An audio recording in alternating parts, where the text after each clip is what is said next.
Just over a month ago, an explosion ripped through the Flower Branch apartment complex in Silver Spring, resulting in dozens of injuries and 7 deaths. This week, the County Council received an overview of the incident. Susan Kenedy has the full story. The August 10th fire at the Flower Branch Apartments followed an explosion in a basement utility room caused by a gas leak. The blast could be heard as far away as 2 miles, and the fire was fed by the leak for more than 1 hour after the explosion. Washington Gas was not present at the council briefing. However, Fire Chief Scott Goldstein told council members the fire was fed for more than an hour because the gas shutoff valve was in the debris field and they could not reach it. Also part of the briefing, the county response to the dozens of families who were displaced by the blaze. There would be an emphasis in this event on providing services, social services to those impacted. There was not an emphasis on any sort of immigration enforcement.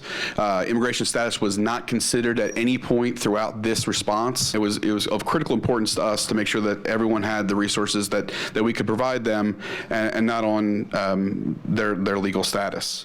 Councilmember Mark Elrich visited the apartment several times after the incident.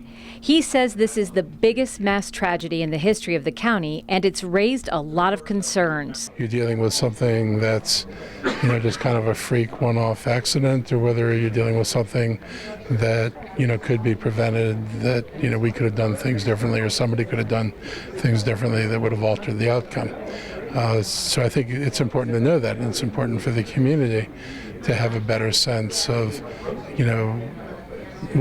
what made this happen, because there's a lot of anxiety out there. Does everybody have to worry about, if you're enrolled in an apartment building, is this going to happen to them? However, when it's all said and done, the NTSB won't have the final results of its report until 9 to 12 months from now. Is your report going to identify what your agency has determined to be the probable cause of the explosion? That's correct, ma'am. Our mandate by Congress is to determine the probable cause of the accident. However, just to clarify, we're not determining fault or liability in that particular investigation. It's a safety investigation. In Rockville, I'm Susan Kenedy for County Report This Week.